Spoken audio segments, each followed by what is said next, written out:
నమస్తే రమగారు. నమస్తే జయ. రమగారు, శ్యామల నవరాత్రులు మనం దేవీ నవరాత్రులతో పాటుగా కొంతమందికే తెలుసు అనుకుంటా నేను, శ్యామల నవరాత్రులు కదండి. అసలు వీటి విధి విధానాలు ఏంటండి? సాధారణంగా ఇవి చెయ్యం మనం గుప్త నవరాత్రులు అంటారు.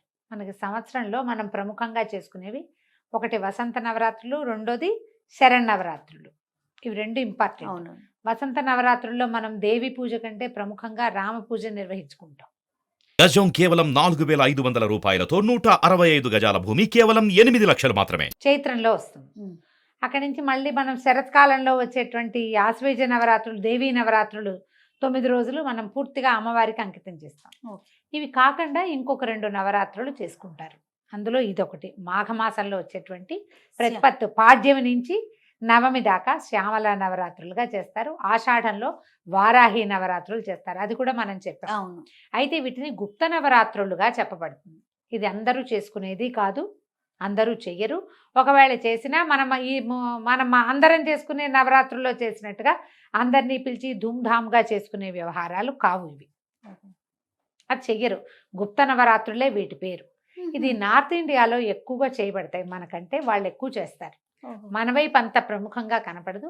మన దగ్గర ఏంటంటే ఎవరికైనా మంత్రోపదేశం ఉన్నవాళ్ళు, విశేషంగా శ్యామలా మంత్రోపదేశం, మాతంగి ఉపదేశం ఉన్నవాళ్ళు, దశమహావిద్యల్ని కొలిచే అలవాటు పద్ధతి ఇళ్లల్లో ఉన్నవాళ్ళు చాలా కొద్ది మంది. చెప్పాయి కదా, అందరినీ పిలిచి చేసి తాంబూలాలు, పేరంటాలు, హడావిడి ఏమి ఉండదు. అమ్మవారిని కొలవటం మాత్రమే. ఈమెకి విశేషమైన కొలువులు చేసుకుంటారు. మంత్ర పునశ్చరణ విపరీతంగా చేస్తారు. అమ్మవారి శ్యామలాదేవిని కొలుస్తారు. ఈ శ్యామల ఎవరు అనేది ఒక ప్రశ్న ఉంటుంది మనకి. మనం కాళిదాసు రచించిన మా శ్యామల దండకం మనందరికీ తెలుసు. సినిమాలో ఉంది కాబట్టి అందుకు ఆ మొదటి ముక్కలు అందరికీ నోటికి కూడా వచ్చుంటాయి. మహాకవి కాళిదాసు సినిమాలో ఉన్నది కాబట్టి.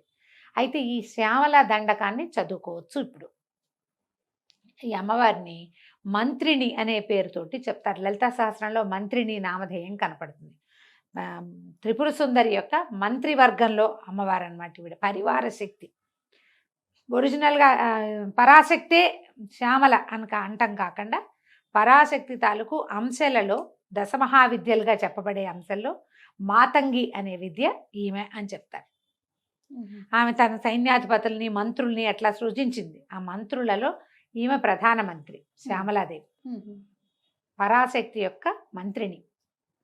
ఈవిడ మతంగ మహామునికి కుమార్తెగా జన్మించిందట. అంచేత ఈమెని మాతంగి అంటారు. మాతంగి మధుచాలిని అమ్మవారి ఈమె మాతంగి.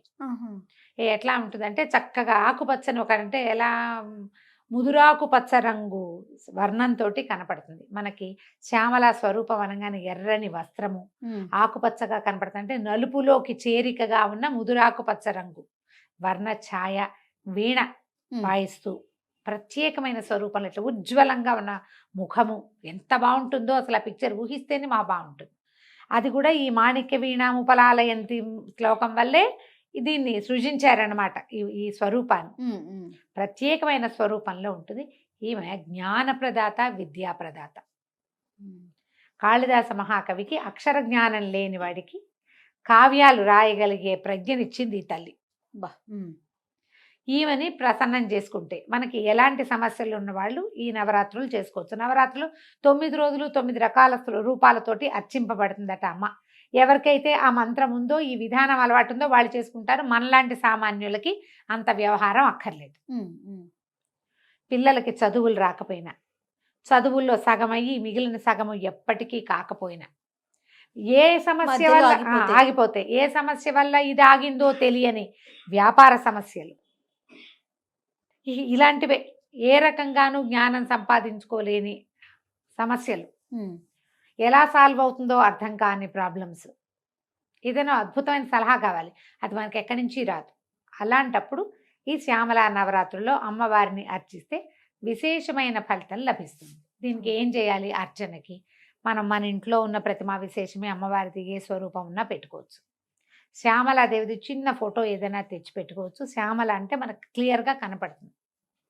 ఉజ్వలమైన ముఖకాంతితోటి, వీణతోటి ఉండేటువంటి స్వరూపం. ఒక రకంగా సరస్వతి స్వరూపం అని కూడా మనం చెప్పచ్చు. ఒక రకంగా సరస్వతి శాంతమూర్తిగా కనపడుతుంది. శ్యామలది డిఫరెంట్గా ఉంటుంది స్వరూపం. కానీ ఆవిడ జ్ఞానప్రదాతే, ఈవిడ ప్రదాతే. ఈ 9 రోజులు మనం అట్లా చేసుకోవచ్చు. ఒక పటం తెచ్చి పెట్టుకోవటం. శ్యామలకి మనకి అష్టోత్తరాలు అవి దొరుకుతాయి, ఓకే, కనపడుతున్నాయి.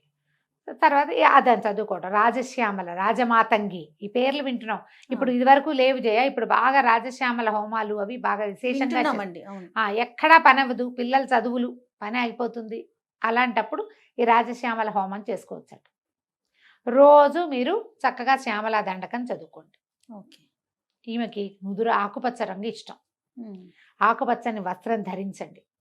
ఒకరోజు చేసుకుంటాం, ఒక్కరోజే చేస్తాం. పోనీ నవమి నాడు చేసుకోండి, అష్టమి నాడు చేసుకోండి. 9 రోజుల్లో ఒక రోజైనా చేసుకోవచ్చు.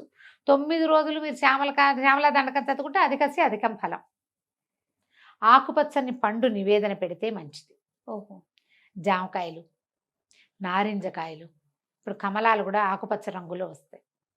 రేగుపళ్ళు, ఆకుపచ్చటి రేగుపళ్ళు వస్తాయి. అలాంటివి నివేదన చేస్తే చాలా మంచిది, మంచి విశేషమైన ఫలితం లభిస్తుంది. నారింజలు చాలా ప్రీతి అని చెప్తారు. నార్త్ ఇండియాలో నారింజకాయలు వెతుక్కుంటారట ఈ రోజుకి. ఈ 10 రోజుల్లో వాళ్ళు ఏం చేస్తారంటే చండీ పారాయణ చేసే అలవాటు కొన్ని చోట్ల కనపడుతుంది మనకి.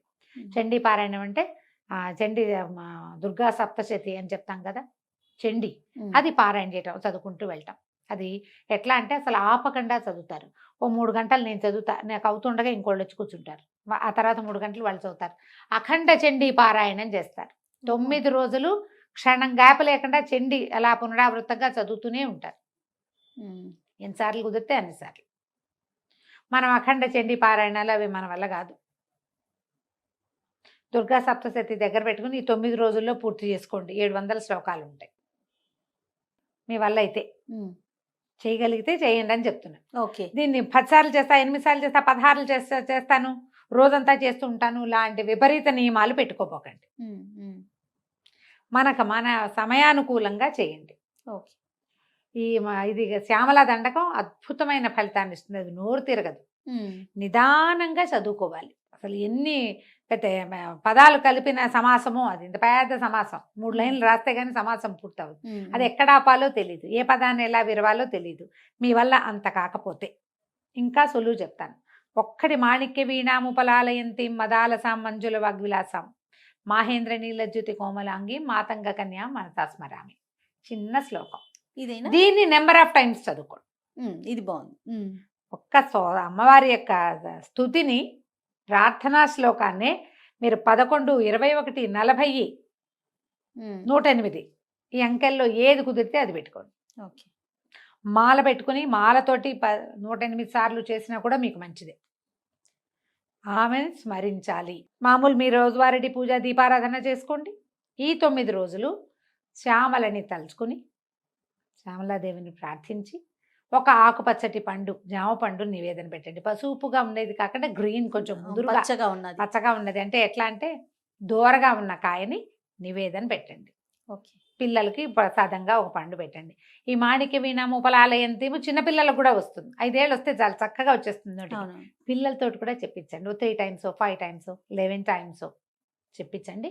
ఏమైనా అలాంటి సమస్యలు ఉంటే తీరుతాయి. ఇది చేయగలిగితేనే, అత్యవసరంగా ఇది చేయవలసిందే అన్న నియమం లేదు. మీకు తీరని సమస్యలు, ఎక్కడా సమాధాన పడలేని ప్రాబ్లమ్స్లో కనుక మీరు ఇరుక్కుని ఉంటే మీకు ఈ అమ్మ ఏదైనా ఒక సమాధానాన్ని ఇస్తుంది, శ్రద్ధతోటి కనుక చేస్తే. విశేషంగా చేయాలంటే ఎవరన్నా పురోహితుని పెట్టుకుని అర్చనాకాలాదులు జరిపించుకోవచ్చు. మనం అట్లా చెయ్యం, మన వైపు ఆ విధానమే లేదు. నేను చెప్పిన విధానంగా చేసుకోండి. తప్పకుండా అవకాశాన్ని బట్టి చేయటమే. తప్పకుండా. నమస్తే. నమస్తే.